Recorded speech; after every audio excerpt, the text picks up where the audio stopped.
I'm Addie Block, and I'm a PhD candidate in linguistic anthropology at the University of Michigan, and I use she, they pronouns. Thank you all so much for sticking around to the end. I know you all are probably very exhausted. I'm deeply honored to be here with you all virtually, and I want to thank the conference organizers for all of their hard work in making this happen. I think that there's a lot of synergy between my talk and the previous two talks, so I think some of people's questions will also get fleshed out through my talk. So the title is Inscribing Multilingualism, Lifemaps and Transcripting Among Moroccan Amazigh Youth. Excuse me, we can't see your screen right now, sorry. We're You can't see it? No, but we're working on fixing it. Well, we see it online, but not on the big screen in the room. Okay. Yes, I'm online, but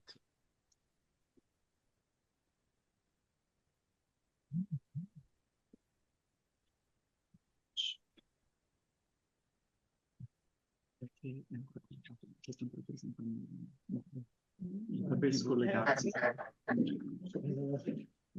you turn on sharing? Okay. Okay, now it's fine. Perfect. Okay, sorry. Thank y'all. Okay. In January 2023, I held hands with a 7-year-old girl in Southeast Morocco, whom I will call Amira. We were about to enter the weekly souk or market, and we saw her French teacher nearby, and we waved. I said to her, "Did you see your teacher? Asl I said teacher using the Tamazigh's word. She said, "No, that is not Asl emphatically. That's monsieur or ustad." For her, Asl the Tamazigh's word for teacher, was reserved only for the Tamazigh's teacher, not just any teacher. A few weeks later, I was observing Amira and her mom, Fatima, work through some homework, which her mom was very invested in. Amira had drawn a rainbow and some other landscape features, and she needed to come up with a title. I suggested, how about you name it Tislit Nunzar, which means rainbow in Tamazight. Her mom quickly interjected, "No, this is for Arabic. It has to be in Arabic." I told her daughter, "Okay, so write Tislit Nunzar in Arabic letters." Her mom said no. They settled on Nahafid al-Bi'a. Let's preserve the environment. These two moments exemplify some of the ways in which children are socialized into conceptualizing language boundaries and script boundaries, both reinforced by school and at home through their parents. Arabic is for Arabic, Latin is for French, and Tifinagh script is for Tamazight. In other words, there is a conflation between language and referential content, as we see with Aslamad and Mansour, and there is a conflation between script and language, where Arabic script is meant only for Arabic words, rather than a medium to write any language. My talk today looks specifically at writing, script, and visual practices of children in Southeast Morocco, and the different ways kids are reproducing this script essentialism and also subverting it. In 2001, King Mohammed VI created the Royal Institute for Amazigh Culture, also called IRCAM, to promote Amazigh languages and begin to codify and standardize it. In 2002, some schools first began teaching Tamazighs after decades of marginalization and erasure. After generations of activism and resistance, the Amazigh culture movement achieved a milestone in 2011 when Tamazighs became an official language alongside Arabic in the wake of the Arab Spring. Notably, IRCAM selected Tifinagh, not Latin nor Arabic, as the official script for Tamazight, which is an ancient script that they modernized and revived. Here in this picture, we see a barber shop for men where hairstyle is transliterated into 3 scripts, Latin for English, Tifinagh, and Arabic, illustrating the ubiquitous presence of script contact on public signage. This government choice scripted distinction and distinctiveness because Latin indexed French and Arabic indexed Arabism and Islamism. This schema results in an essentialized and conflated relationship between script and language. For example, on a prominent bank's ATM screen asking choose your language, let me see if I can get an annotate here. Can you all see my cursor? Maybe? Yes. Okay, So this is TV Nar, the name of the script, rather than Tamazighs, the actual name of the language. School then becomes a key site through which students are taught to separate these codes and scripts while also being interpolated as multilingual and multiscriptal citizens. In this picture, we see the days of the week in the 3 separate codes with their respective essentialized scripts. I found this hanging in one of the classrooms at another nearby school that teaches Tamazighs. While Tamazighs and Arabic are the official languages, French continues to be taught in schools, and for grades 3 through 6, students are taught 6 hours of French plus math and science, which are also taught in French, compared to the 3 hours allotted for Tamazighs. TV Nar now adorns lots of signage across Morocco and has become commodified in art as we see here. Currently, Tamazighs is only being taught in some elementary schools, with middle schools to soon roll out. Teacher shortage continues to be a crucial problem in universalizing Tamazighs education across the country. As a scholar of language and script politics, Tamazighs classes in elementary school classrooms became, in the Southeast, a prominent setting for my research. In designing my dissertation fieldwork, I was inspired by linguistic anthropologist Inma Garcia Sanchez's use of life maps with Moroccan immigrant children in Spain. While her method combined drawings and text as acts of self-representation, my approach differs by integrating life maps more systematically with children in El Jadiba Elementary School, rather than just focal children in the study. In collaboration and consultation with the Tamazighs teacher Ashraf, we decided to include the life map activity as a structured classroom activity that all children in the school would participate in. For grades 1 through 4, the life maps were done during the Nashat Tarfihi, or the fun activity, as part of the Tamazighs class. For grades 5 and 6, those who participated in Tamazighs Club also got to draw life maps. When Ashraf introduced the activity to the students, their faces lit up. They were so excited to see that they would have the opportunity to draw and on actual drawing paper as part of class. The students were central to my research, and so I was thrilled to give them a fun activity when I also knew that the activity would be fruitful in displaying heterogeneous writing and drawing practices. News traveled fast throughout the school, and the classes already knew what was coming when it was their turn to do the life maps. Ashraf would often take a student as an example to demonstrate to the students what we were looking for. First, you wake up, and then where do you go? School. Great. And then after school, where do you go? Draw the places that you go to many times during the week, and then write them down. Write down the name of the places. You can write down the names however you want or however you say them. Often, he would draw a house on the board with an arrow to the next place to give them an idea of the task. We would remind students many times, don't forget to write the names of the places in any language. Some students, when going over the directions, were more preoccupied with it being accurate, especially in levels 3 and up. How do I say classroom in Tamazighs? A couple students said, can I write in American language, اللغة الأمريكية? Ashraf thought this was funny because they didn't call it English. Ashraf said, you can write in Chinese, signaling that literally any code was permissible, even though they didn't know these codes. Some students sought my approval. Is this beautiful? Some wanted to make it a competition for who could have the best life map, given that students were accustomed to different competitions at school. I assured them all that all life maps are beautiful and that whatever they turned in would be great.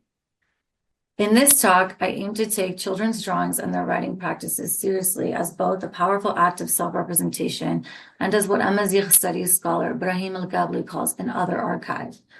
Other archives are texts, artifacts, alphabets, where stories of the excluded, the silenced, and the forgotten live in a ghostly state. Hello. Other archives are part of unfolding memory and history, existing to bridge the gap between a past that is not yet finished and a society still impacted by the consequences of the unfinished past. I argue that children's life maps should be treated as an other archive in the afterlives of language policy change, not merely because it documents a history enmeshed in silence and lost through the reclamation of Tifinagh, but also because the act of writing in Tamazighs in any script and depictions of life worlds at the margins of Moroccan society constitute an act of resistance. As a new generation that is able to write in 3 different languages and 3 different scripts emerges, these children are hailed by the state as multiscriptal citizens, while also subverting hegemonic institutionalized practices that privilege Arabic and French. Life maps are also central to my ethnographic study of script politics because they engender the three rights or principles that shape Amazigh identification. These are Akel, land, Afghan, person, and Awel, speech or language. The Amazigh cultural movement invented or reinvented these principles as integral to Amazighness. Thus, these life maps uniquely depict the nexus of land, people, and language as children draw the places they frequent and label them. While some scholars and instructors would consider these semiotic practices as wrong, incorrect, or truncated, I aim to valorize them as acts of resistance and self-expression against the backdrop of linguistic oppression. Similar to how scholars in linguistics have theorized translanguaging as a framework that rejects colonial named languages that often correspond to nation states, I understand these linguistic and script practices to be transcripting. Thus, while the state, through school, is trying to socialize students into a script or graphic regime where Arabic equals Arabic, Latin equals French, and Tifinagh equals Tamazight, these students demonstrate the de-essentialized relationship between script and language. In other words, while scripts are essentialized by the state and reified through elementary schools, kids are subverting this by writing words in whatever script they want, as we will see in these life maps. Here is an example of a life map where we can see script contact and language contact from a first grader. Police is written in French and Latin script. Tinmel, school, in Tamazight is written in Tifinagh. And on the back, she has her name Zainab here. And Mazra, they'll go in the other way, which I'll talk about. These life maps are a point or stoppage at a particular time on their script socialization trajectory, through which we can understand the semiotic ideological assemblage in which students are enmeshed. We can assess how students are thinking about the relationship between script and code, different varieties, Moroccan Standard Tamazight, Standard Arabic, Moroccan Arabic, local Tamazight, French, and their life worlds. Elementary school is an ideal site to do these life maps because it is this very space where students are acquiring 3 scripts and 3 plus codes simultaneously. After coding 173 of these maps thus far, here are some of the significant findings. The main kinds of places that children draw are school, home, the store, the mosque, friend or family house, and soccer fields. One salient feature is the caricature-like nature of many of the children's drawings, especially when houses are drawn. Many students drew box-shaped homes with triangular roofs, undoubtedly images of homes that they have encountered in cartoons, movies, and other media, given that no homes locally look like that. However, some students took a more emic or locally constructed approach and aimed to represent Southeastern architecture that is adorned with tower corners, as we see here. This is significant for depicting what their actual local architecture looks like, rather than reproducing images that are circulated in media. Some students' images of the mosque were particularly detailed, indexing degrees of piety or the importance of Islam to their life world constructions. 64% of students drew a mosque on their life map. For example, several students wrote Allahu Akbar in Arabic script, Allah is the greatest, which is how the call to prayer begins and ends. Moreover, certain students wrote Makan al-Wudu, the place for ablution, indexing their high degree of familiarity with space and signage in mosques. Many children, especially boys, drew a soccer field, even those who don't play soccer. Nearly 50% of the boys drew a field compared to 15% of girls. I surmise that this is the case for mainly 2 reasons. Firstly, there's an impressive turf complex adjacent to the school for club teams. Thus, the field is a salient place in their everyday geography, whether or not they utilize it. Second, soccer is an ever-growing sport in Morocco for all genders, with both the men and the women having significant World Cup and Olympic runs. Nonetheless, soccer continues to be a male-dominated sport. In these life maps, we see students who have drawn very specific places that are tied to their asl, or origin, which is a key principle of social organization in Southeast Morocco. Depicted here are different fortified villages that connect to their family's lineage. So we have Nimro down here, we have Tadi Host here, Khalad Munguna, Aghbelu. These are some of the neighboring fortified villages. I'm now going to walk you through a map from each level so I can discuss some key patterns that are featured across these maps. First, we have Hamza, up here in the right-hand corner, who is a first grader, and he writes his name in Tifinagh. He starts his day off at Al-Manzil, house in Arabic, but written in Tifinagh. Then he goes to school, Tinmil, the Tamazigh's word for school. Then he goes to garden, Tortit, also in Tamazight. Then he goes to a mosque, Timzbida, also in Tamazight. And then he goes to Al-Maktaba. So this is an Arabic word, but he's written it in Tifinagh. And then he goes to Taddad bin Yusuf's house. So interesting here, house up here was in Arabic, but written in Tifinagh. And then here he wrote Taddad, the Tamazigh's word, in Tifinagh's word. So we have a lot of mixing going on here.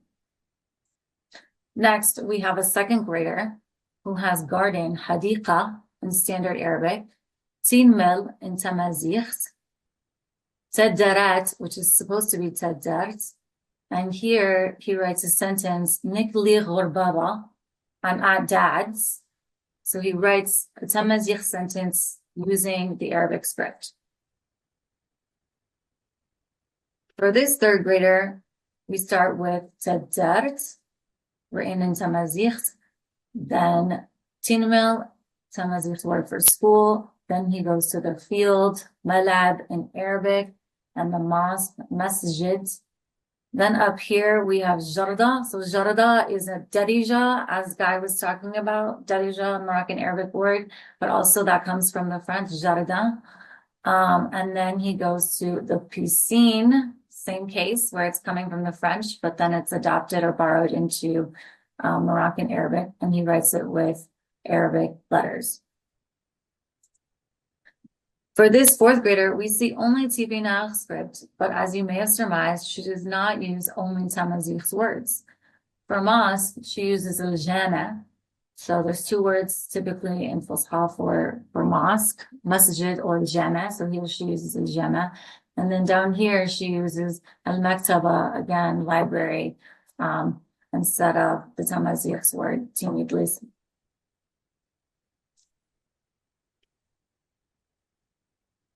For grade 6, we have Maryam. House and school are both in Tamazighs and Tifinagh, and park and her remediation school is in Arabic. You'll notice on here, the cafe is in Latin or French, which is called Cafe Alaska, and this is the new place to be in town. So here we've got all three scripts shown. This activity also allowed those who are most marginalized socially in the classroom to be able to participate in a classroom activity without judgment or fear of punition. On this slide, I've compiled a few examples that illustrate this. For example, we see a tent drawn by a second grader up here who lives in a pastoral nomadic community nearby to the school. Notably, he did not draw a caricature-looking house and instead drew the quarters in which he lives. Additionally, several students at this school have severe cognitive disabilities, and they are integrated with those who do not have cognitive disabilities as part of a change in education policy. While they are integrated nominally, they often are relegated to the back and occupy themselves, rarely being consciously included in the standardized curriculum. I've included several drawings here from students with cognitive disabilities across different grade levels. While the teachers often characterize their work as welu or nothing, I wanted to include their drawings because they do in fact matter. We see from Hoda, a sixth grader up here, that she writes her name in Arabic and she also writes in Tifinagh letters. While this doesn't mean anything referentially, we see that she is still engaging in a powerful act of transcripting freely and drawing on her entire semiotic repertoire. When we talk about script mixing, there are three main kinds that emerge. The first is muddling script directionality. Here are all examples where the Arabic is going left to right instead of right to left, and the Tamazighs is going right to left instead of left to right. While this happens more at the younger levels, there were students in the upper levels who also showed this practice. So, for example, Timzbida here is going right to left when it should be going left to right for mosque. And this is a student's name, Omran, and it's going left to right instead of right to left. The second type of mixing is Arabic words in Tifinagh script. The primary examples are the ones shown here. Al-manzil, house. Tiran, meaning field, coming from the French terrain. Jama, right here, these 4 examples. Hadiqa, the word for garden in Arabic. Madrasa, the word for school. And Ashraf, when he asked Hamza why he wrote al-manzil, an Arabic word, in Sifina, Hamza says, I wanted to. The third type of mixing is Tamazigh's words in Arabic script. The overwhelming Tamazigh's term written in Arabic script was tadart, meaning house. And my colleagues on the panel were talking about case endings. So here you can see there's a lot of variation for how case endings are conceived and then put onto or imposed onto the Tamazigh's word. Other examples included here are amdakul, meaning friend, right here. Tahanut, meaning store. Tarbat, meaning girl. And when Ashraf asked Abdullah why he didn't write Tadart using Tifinagh letters, he said, Orton Sanir, I don't know them. Noticeably absent is French. Only one student labeled a place in French school, and he did so alongside Madrasa and Tinno, the Arabic and Tamazigh's words for school. While students are educated formally in French, when they are given the option to write freely, French is not a code that they are agentively choosing. As I've shown today, life maps are not clear-cut, and neither are people's lives. As a powerful act of self-representation and resistance against the backdrop of layered colonialisms, we must take life maps seriously as a form of social action. With more than 64% of students' life maps being characterized as showing significant mixing, we must de-essentialize our understanding of codes, scripts, and languages. As the late John Enner said, who's a linguist, don't let anyone tell you your language is wrong. Your languaging is the story of your life. While scripts can script distinction or distinctiveness, we cannot use them as a means to police, censure, or constrain people when we have a system that produces multi-scriptal citizens. Just as translanguaging is a radical act in pursuit of linguistic justice that doesn't adhere to named language boundaries, transcripting as an anti-essentialist framework must also be included in our efforts towards language as liberation. Thank you. We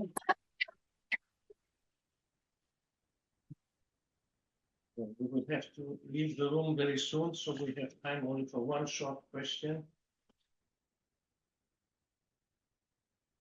Yes. I wanted to know, did you find any patterns in the mixing of these scripts by the children? And you deduct any pattern? I'm sorry, the audio's not coming through. I'm hearing the word pattern, but that's all I'm getting. I'm sorry. Did you use any pattern in the mixing of the writing system by the children? Across grades or across what variable? Yes, the crossing the writing system. Yes. Yeah, I mean, as they get older, the mixing becomes less. But as I was trying to show across the different grades, there's still significant mixing in those 3 types of ways. Either like writing Tamazigh's words with Arabic script, or writing Arabic words, or writing Arabic words, sorry, the opposite, writing Tamazigh's words with Arabic script, Arabic words with Tamazigh's script, or mixing up the directionality. Those were the 3 main types of mixing that I was focused on. So thank you very much, Abdi, for this fascinating talk, and sorry we have to interrupt. It's okay.